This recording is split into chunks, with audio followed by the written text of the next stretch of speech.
여러분, 영화 쉰들러 리스트를 아십니까?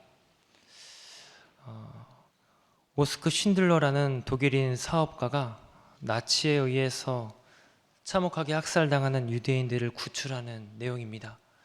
그 영화의 마지막 장면이 이렇습니다. 전쟁이 끝나고 유대인들을 구해낸 오스카 쉰들러는 자신이 차고 있는 금반지 그리고 타고 있는 차를 보면서 오열을 합니다. 이 반지를 팔았더라면 한 명을 더 구할 수 있었을 텐데, 이 차를 팔았더라면 10명은 더 살릴 수 있었을 텐데 하면서 영화는 끝이 납니다. 이미 1000명이 넘는 사람 구해냈지만 구하지 못한 한 사람 때문에 오열하는 쉰들러. 쉰들러는 더 구하지 못했다며 오열을 하지만 예수님은 물과 피를 다 쏟는 고통 속에서도 마지막 한 영혼을 기어이 살려내신 분입니다. 그 처절하고 위대한 사랑의 길이 오늘 함께 보시는 본문 속에서 펼쳐지게 되는데, 그 길 위에서 예수님께서 세 부류의 사람들을 만나게 됩니다. 보신 것처럼 억지로 십자가를 진 구레네 시몬, 그리고 가슴을 치며 슬피 우며 따라가는 여인들의 큰 무리, 그리고 예수님처럼 그 뒤를 따라서 자기의 십자가를 지고 그 우편에 세워지게 될 행악자들. 재미있는 것은 이 세 부류의 사람이 참 우리의 모습과 닮았다 생각이 듭니다. 그리고 우리 한 모습 안에서도 각자의 신앙의 단면의 모습을 드러내기도 합니다. 자, 과연 오늘 이 본문 속에서 예수님의 골고다로 올라가시는 그 여정 속에서 만나게 되는 이 세 부류의 무리의 사람들, 과연 이들을 통해서 우리에게 어떤 메시지를 주실지 우리가 함께 좀 깊이 있게 말씀을 함께 살펴보면서 영적인 교훈을 찾고 또 기도의 제목으로 삼기를 원합니다. 첫째는 억지로 지고 가는 인생입니다. 억지로 지고 가는 인생. 예수님이 골고다로 향하는 그 길 위에 한 사람 등장합니다. 바로 구레네 사람 시몬입니다. 본문 26절을 한번 다시 보십시오. 그들이 예수를 끌고 갈 때에 시몬이라는 구레네 사람이 시골에서 오는 것을 붙들어 그에게 십자가를 지워 예수를 따르게 하더라. 여기 이 사람에게 붙은 수식어가 두 가지입니다. 하나는 시몬, 유대식 이름이죠. 한마디로 유대인이라는 얘기입니다. 그리고 또 하나 구레네 사람입니다. 구레네 출신. 이 구레네라는 말이 지역 이름인데 정확한 명칭은 키레나이카. 오늘날 저 아프리카의 리비아 동부에 있는 옛 고대 도시입니다. 매우 크고 번성했던 고대 도시로 알려져 있습니다. 그쪽 출신이랍니다. 그러니까 그 키레나이카 출신인 사람이 수천 킬로미터나 떨어져 있는 예루살렘에 무슨 일로 와 있을까요? 알고 봤더니 이 사람은 아프리카 지역에 흩어져 살고 있던 디아스포라 유대인입니다. 유대인의 최대 명절인 예수님이 십자가 지시는 이 시기적인 배경이 유월절이지 않습니까? 유월절 최대의 명절을 지키기 위해서 긴 거리를 여행하여서 이 예루살렘에 방문을 했던 디아스포라 유대인, 바로 구레네 사람입니다. 시몬입니다. 그런데 그가 예루살렘에 딱 들어와서 봤더니 마침 그 시간에 어떤 일이 벌어지고 있었냐면 사형 집행을 하기 위하여 긴 행렬이 이렇게 연도에 펼쳐지고 있었던 겁니다. 거기서 봤더니 그 가운데 피투성이가 되어서 쓰러지고를 반복하고 있는 젊은 유대 청년이 십자가를 지고 가고 있어요. 몇 걸음 걷다가 쓰러지고 몇 걸음 걷다가 쓰러지고. 아시지만 빌라도 관정에서 골고다 언덕까지는 불과 1km 그 정도밖에 되지 않습니다. 짧은 거리인데 밤새 동안 신문을 받으시고 한숨도 못 주무시고 고난당하시고 채찍이 맞으시고 그런 힘든 육체적인 상태로, 게다가 거기다 무거운 십자가를 지고 가신다는 건 예수님께는 굉장히 힘들었던 것이죠. 아무리 로마 병정이 채찍질을 하더라도 일어나지 못할까지는 그 순간까지 되자 이 로마 군병들이 거리에 늘어선 수많은 사람들 중에서 한 사람을 꼽는데 바로 그 사람이 구레네 사람 시몬입니다. 그 사람을 데려다가 끌고 와서 이 십자가를 강제로 지게 합니다. 여러분, 시몬의 입장에서 한번 생각해 보세요. 지금 뭐하러 왔습니까? 자기는 그 기쁜 마음을 가지고 명절을 지키기 위해서 그 긴 거리를 여행하여서 기대에 찬 모습으로 왔더니 이게 무슨 일입니까? 황당하고 억울한 일이 벌어지는 거예요.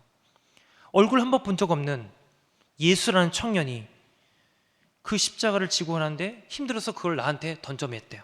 던져맸습니다. 소위 죄송합니다, 이런 표현이 나왔을 것 같아요. 재수가 없구나.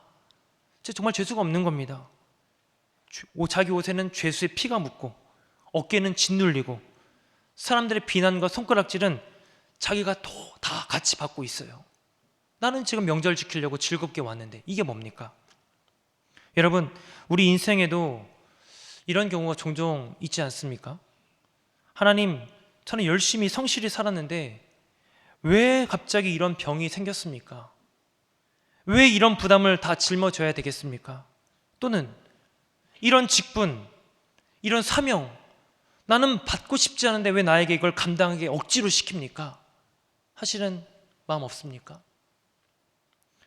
그럴 때가 있지 않습니까? 없습니까? 우리는 늘 자발적인 순종과 자원하는 헌신만이 은혜라고 생각을 합니다. 그런데 정말 그렇게 해서만이 신앙이 될까요?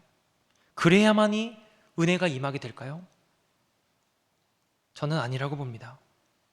걸어온 시간을 돌아보면 제일 유익이 되고 기억이 되는 순간들은 어쩌면 억지로 했던 일이 제일 기억에 남고 또 저에게 제일 유익이 되었던 것 같습니다.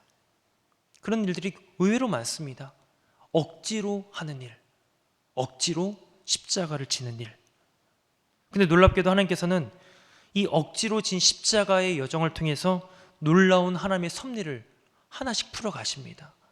오늘 본문과 평행으로 다루고 있는 마가복음 15장 21절 한번 들어보세요. 마침 알렉산더와 루포의 아버지인 구레네 사람 시몬이 시골로부터 와서 지나가는데 그들이 그를 억지로 같이 가게 하여 예수의 십자가를 지우고, 억지로 주님의 십자가를 지었던 그 구레네 사람, 그 아들들의 이름이 기록합니다.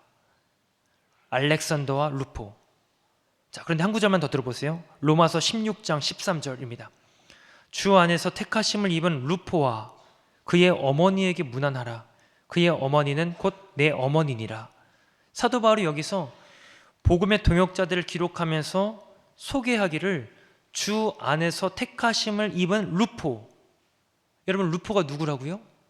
구레네 사람 시몬의 아들이랍니다. 그리고 루포와 그의 어머니에게 문안하라. 그 어머니는 곧 내 어머니니라. 사도 바울이 루포의 어머니를 자기 어머니라고 부릅니다. 다시 말씀드리면 억지로 십자가를 졌던 구레네 사람 시몬의 그 자녀와 그 가족들은 알고 봤더니, 시간이 지나고 봤더니 사도 바울과 함께 복음으로써 한 가족이 되었고 공동체가 되었고 하늘나라의 사역자가 되어 있더라, 그런 이야기입니다. 억지로 진 십자가로 하여금 이렇게 구원의 은총과 생명의 열매가 맺혀질 줄 본인이 알았을까요? 몰랐을 겁니다. 그렇습니다. 구레네 시몬은 억지로 십자가를 지었겠지만 사실 그 십자가는, 그렇게 억지로 지은 일은 하나님의 크신 섭리 가운데 이루어지고 있었다는 것입니다. 여기 제가 이제 마가복음 15장의 말씀 읽어드렸지만 이 억지로라고 하는 말이, 죄송합니다, 헬라어로 앙가리오라는 단어를 씁니다. 앙가리오. 징용하다, 징집하다, 강제로 하게 하다, 그런 뜻입니다. 징집, 징용이 뭡니까? 이 나라에 전쟁이 벌어졌을 때 국가에서는 이 백성들에게 징집 명령을 내립니다. 강제로 불러다가 징용을 합니다. 전쟁에 나갈 수 있도록. 시몬의 입장에서, 또 세상의 입장에서 강제로 끌려서 억지로 저 죄수와 함께 걷는 것 같지만, 반대로 예수님 쪽에서, 하나님 나라 쪽에서는 이게 뭘까요? 그냥 구레네 시몬을 내버려 두면 자기 인생 살다가 시간 지나서 흘러가 버려 죄와 죽음 가운데 파묻혀 갈 수밖에 없는 그런 인생인데, 그를 거기에 두지 않고 마치도 징용하듯이, 징집하듯이 강제로 끌어다가 예수님의 십자가를 지게 함으로써 알고 봤더니 그것이 구원의 길, 생명의 길로 들여오게 하였던 것이다. 그런 이야기입니다. 그게 억지로 진 십자가의 결과입니다. 로마서에서 이렇게 증언하죠. 로마서 6장 17절 이하의 말씀. 하나님께 감사하리로다. 내가 본래 죄의 종이더니 너희에게 전하여 준 바 교훈의 본을 마음으로 순종하여 죄로부터 해방되어 의에게 종이 되었느니라. 아멘. 죄의 종의 자리에 있었지만 그대로 내버려 두었다면 그걸로 끝날 겁니다. 죽음과 멸망으로. 그러나 예수님께서 골고다 오르시면서 그 죄의 권세로부터, 죽음의 권세로부터 이 구레네 시몬을 끌어다가, 강제로 끌어다가 예수를 쫓게 하고 생명을 따르게 했다라는 것입니다. 죄의 종에서부터 의의 종으로 바꿔 놓으신 자리, 억지로 십자가를 진 결과라는 것입니다.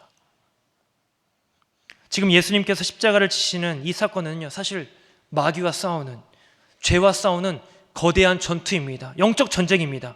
이 전쟁 속에서 주님은 마지막 한순간까지도 자기 백성을 놓치지 않겠다는 것이에요. 끝까지 한 사람이라도 자기가 포착하여서 뺏어오겠다는 겁니다.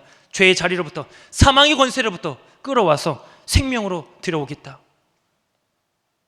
억지로, 그게 바로 앙가리오, 징용하다, 징집하다. 지금 여러분을 괴롭게 하는 그 무거운 짐, 부담되는 일, 또는 교회 안에서 봉사나 사역이든 억지로 하는 그것이 무엇이 있습니까? 혹시 이 예배의 자리에도 등 떠밀려 억지로 온 분들 계십니까? 없을 줄로 압니다. 하나님께는요, 그것이 여러분을 놓치지 않으시려는 강력한 사랑의 간섭인 걸 여러분 믿으시기를 바랍니다. 내가 자발적으로는 절대 주님 곁으로 갈 수 없으니 하나님께서 십자가라고 하는 그 고리를 우리한테 걸어가지고 끌어당기는 겁니다. 주님 품으로, 생명의 자리로. 그게 우리 쪽에서는 억지로 짓는 일이에요. 그러나 알고 봤더니 생명의 놀라운 역사라는 것이죠. 그래서 여러분, 때로는 이해되지가 않아도, 때로는 눈물을 흘려도 그 직분, 그 환경, 목사님, 전도사님, 이제 너무 힘들어요. 이 직분 제가 10년 넘게 했습니다. 맞습니다. 억지로라도 하세요. 일단 어깨에 메고 또 걸어가십시오.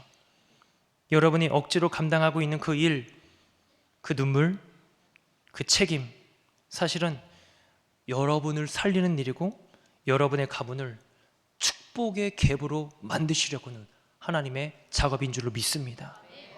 그 놀라운 손길에 붙들려서 오늘도 이 길 끝에 주님의 놀라운 은혜를 만나는 여러분과 제가 되기를 주님의 이름으로 축원합니다. 두 번째는 나와 내 자녀를 위해 우는 인생입니다. 나와 내 자녀를 위해 우는 인생. 두 번째로 만나는 사람들은 바로 여인들입니다. 본문 27절을 보십시오. 또 백성과 및 그를 위하여 가슴을 치며 슬피 우는 여자의 큰 무리가 따라오는지라. 예수님이 십자가를 지고 가실 때 많은 여인들이 그 뒤를 따랐습니다. 예수님이 고초당하시는 모습 너무 안타깝죠. 너무 불쌍하죠. 동정이 됩니다. 울음이 나올 수밖에 없습니다. 죄 없는 분이 처참히 죽어간다는 게 당연히 슬프지 않겠습니까? 그때 예수님께서 무슨 말씀을 하시냐면 28절에 예수께서 돌이켜 그들에게 향하여 이르시되 예루살렘의 딸들아 나를 위하여 울지 말라. 나를 위하여 울지 말라. 왜 이렇게 말씀하셨을까요? 우선 여러분, 여기서 짚고 보면 넘어갈 내용이 있습니다. 우리가 종종 예수님의 생애를 다루는 영화들이 있어요. 그 영화들을 이렇게 또 사순절 기간에, 고난 주간에 보게 되는데, 고난받고 십자가에 달리시는 장면을 보면서 어김없이 거기에서 눈물이 나옵니다. 우리 주님 저렇게 아프셨구나, 저런 고통을 당하셨구나. 근데 거기서 우리가 놓치는 것이 뭐냐면 예수님의 죽음에만, 그 고통에만 초점을 맞춘다는 겁니다. 손과 발에 못이 박혀서 피가 철철철 흘러가고, 채찍에 맞아서 이 피부가 다 날아가고, 채찍이 다 찢어지고, 그렇게 고통받는 예수님의 육체에 너무 초점을 맞추다 보니까 예수님의 고난과 죽음을 그저 동정하고 애도하고 슬퍼하는 쪽으로밖에 흘러간다는 것이죠.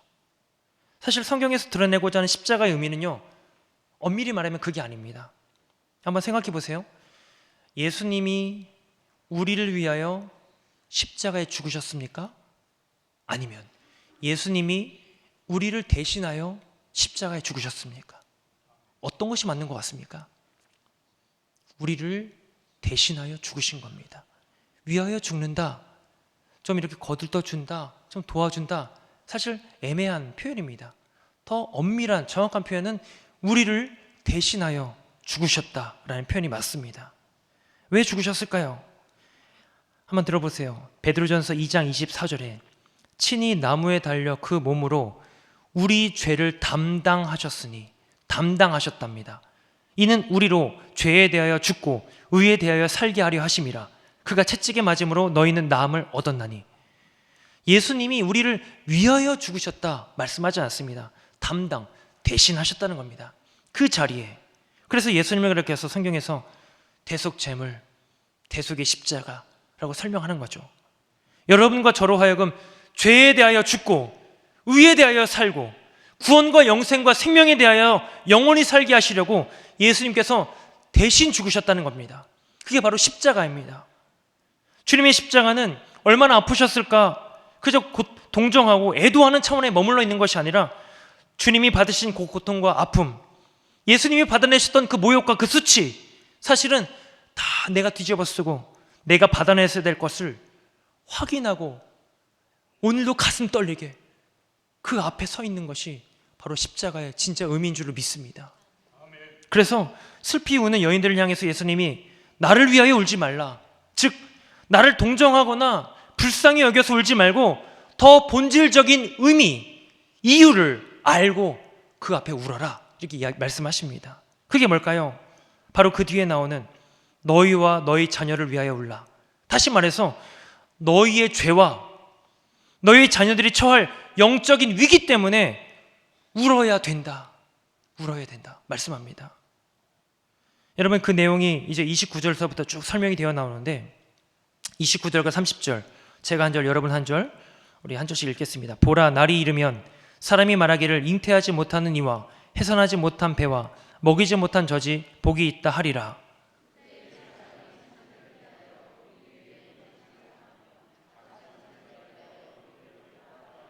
아멘. 예수님이 이들 앞에 어떤 위기가 닥쳐올 것인지를 말씀하세요. 당장 AD 70년경에 로마 군대가 들어와서 예루살렘에 함락합니다. 성전은 무너져 내려요. 이 땅을 완전히 황폐하게 만들 것을 예수님은 이미 알고 계셨어요. 어디 그뿐만입니까? 그 너머에 다가올 종말의 때에 인류 앞에 벌어지게 될 끔찍한 재난, 영적인 파멸의 위기, 예수님은 이미 보고 계셨고 알고 계셨습니다. 다가오는 그 재난과 절망의 시간이 얼마나 무시무시한지 사람들이 이렇게 얘기한답니다. 여러분 읽으신 이 30절의 말씀에 보시면 산들이 무너져서 차라리 우리를 덮어줬으면 좋겠다, 작은 언덕들도 우리를 덮쳐줬으면 좋겠다, 이 정도로 감당하기 어려운 환란이, 위기가 다 찾아오게 된다는 겁니다. 그래서 31절에 푸른 나무에도 이같이 하거든 마른 나무에는 어떻게 되리요? 여기 푸른 나무는 엄밀한 의미에서 생기가 있는 나무라는 뜻입니다. 생기가 있는 나무. 여기서 예수님께서 비유적으로 자기를 가리켜서 말씀하신 거예요. 예수님도 인류의 죄를 대신하여 재앙을 받는다면 마른 나무, 그 메마른 세상은, 메마른 인류는 더 재앙을 받지 않겠느냐? 무서운 재앙이 이 앞에 펼쳐지고 있다는 이야기입니다. 그러니 너희는 지금 나를 위하여 울지 말고 너를 위해서, 너의 자녀들을 위해서 눈물을 흘려라, 그렇게 말씀합니다. 다시 말하면 회개의 눈물을 말씀하시는 것이고 중보의 눈물을 말씀하시는 것이고 가슴을 치며 통회하는 심령으로 죄를 자백하고 무릎을 꿇고 눈물로써 자녀들의 앞길을 하나님께 구하라, 그게 바로 예수님 말씀이라는 겁니다. 예수님께서 너희와 너희 자녀를 위하여 울라 하신 말씀은 여러분 오늘 2000년이 지난 지금 이 순간에도 여러분과 저에게, 특별히 우리 부모님 세대들에게 주시는 준엄한 명령인 줄로 믿습니다. 이 명령 지켜 행하길 바랍니다. 여러분, 우리가 어떻게 울어야 되겠습니까? 지금 우리 시대는 어떻습니까? 지금 시대는 하나님보다 세상을 더 사랑합니다.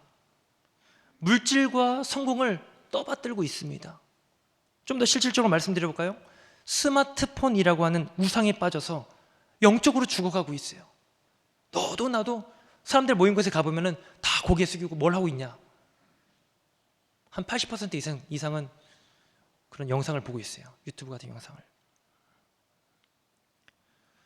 저 앞에 다가올 내일은 영적으로 더 피폐하고 파탄에 이를 지경인데 지금 우리는 무엇 때문에 울고 있습니까? 이걸 지금 묻고 있습니다. 보통 우리는 상황이 힘들 때 웁니다. 힘들 때, 돈이 없을 때, 또는 사업이 어려져서, 몸이 아파서, 누가 나를 괴롭혀서 그 마음 괴로운 상태로 마음 졸이면서 밤잠 설치면서 눈물을 흘려왔습니다. 근데 예수님의 말씀 뭐냐면 정작 너희의 삶을 갉아먹고 있는 죄 때문에 하나님과의 관계를 끊어놓고자 하는 유혹과 죄의 권세 때문에 울어본 적 있는가? 그걸 묻고 있습니다. 그 죄 앞에 무너지는 나를 보면서 여러분 울어본 적 있으세요? 또는 자녀가 성적이 떨어지거나 좋은 대학에 못 가거나 취업이 안 될 때는 잠도 못 자면서 울며 전전긍긍하면서 정작 자녀의 영혼이 메말라가는 것을 보면서 여러분 피눈물 흘려보신 적이 있습니까? 이 자녀들을 위해서 내 아이가 세상 풍조에 밀려서 하나님을 떠나지는 않을까? 고난이 왔을 때 기도로 이겨낼 믿음의 근력은 있을까? 이 고민을 하면서 여러분 밤잠 설치신 적 있습니까? 그걸 묻고 있다는 이야기입니다. 사랑하는 여러분, 우리 아들과 딸이 먹고 사는 문제 때문에 흘리는 눈물보다 자녀들의 예배의 빈자리, 기도의 빈자리를 보시면서 눈물 흘리는 여러분 되시길 축복합니다. 나를 위하여 울지 말고 너와 너의 자녀를 위하여 울라. 우리 자녀들이 다 자랐다고 해서 우리 부모님들의 통제를 벗어났다고 해서 여러분 포기하지 마십시오. 자녀를 위한 우리 여러분들의 눈물은 결코 헛되지 않습니다. 이 자녀들의 삶이 다시 하나님께로 정렬되는 기적은 오늘 여러분이 골방에서 흘리는 그 눈물에서 시작되는 줄로 믿습니다. 그런 의미에서 십자가라고 하는 것은 결코 벽에 걸어놓고 그냥 동정하고 감상하는 장식품이 아닙니다. 내 연약함과 간사함이, 내 자식들의 영적인 무뎌짐이 저 십자가에 같이 못 박혀야 되겠구나.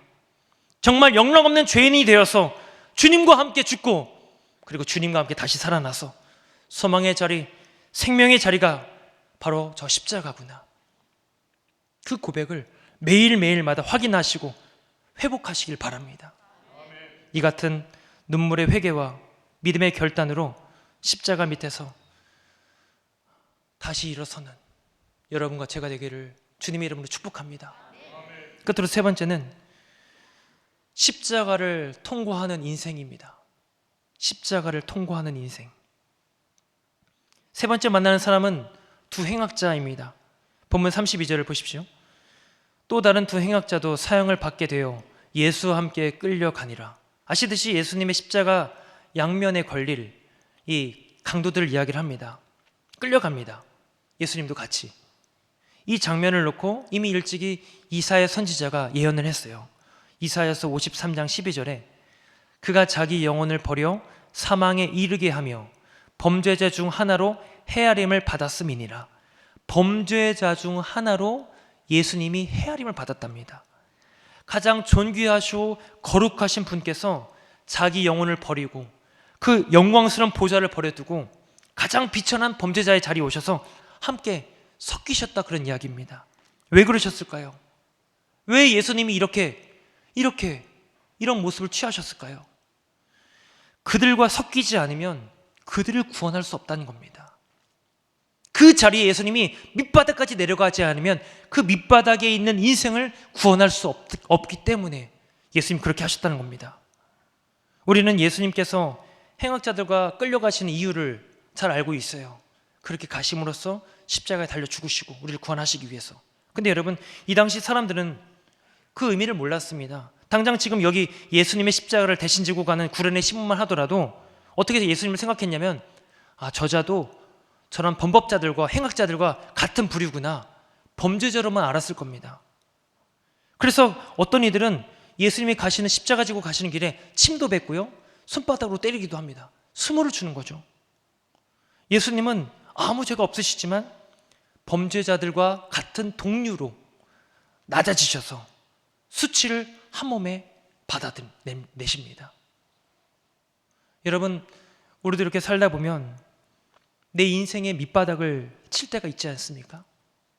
누구에게도 말 못할 창피하고 수치스러운 그런 일을 저질렀을 때, 인생이 꼬여서 죄인처럼 고개 들지 못할 그때, 그럴 때가 있지 않습니까? 그때 주님은 가장 거룩한 보좌에서 계신 것이 아니라 그 자리를 박차고 내려오셔서 내가 가장 부끄러워하는 이 밑바닥까지 찾아오시는 주님, 그분이 이미 와 계신 줄 믿습니다. 바로 주님이 그 자리에 와 계신 거예요. 여기 행악자들은 인생의 막다른 골목에 다다른 사람들입니다. 세상은 그들을 향하여서 실패자라고, 죽어 마땅한 자라고 이미 낙인을 찍어 놓았습니다.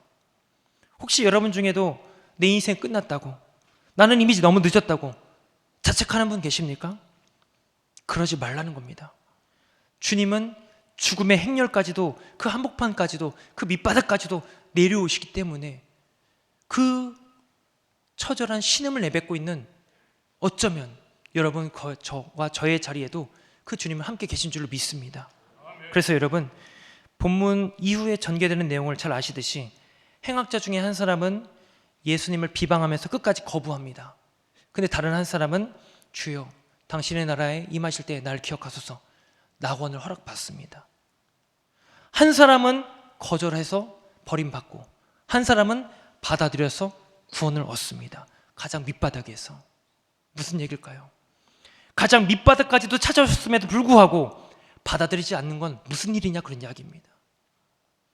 오늘 23장 이 1절부터 쭉 내용을 훑어보시면 예수님께서 빌라도에게 신문을 받으세요. 빌라도가 무죄 선언을 하죠. 이 사람은 죄가 없다. 근데 빌라도가 잘못이 없을까요? 아닙니다. 무죄 선언을 내렸다 하더라도 그의 죄가 없어지는 건 아닙니다. 죄라고 하는 것은 어떤 윤리적인 도덕적인 잘못을 했다 안 했다 이런 차원이 이제 더 이상 아닙니다.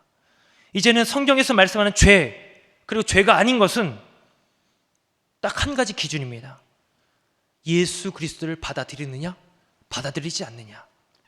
그게 바로 유일한 기준이 되고 근거가 됩니다.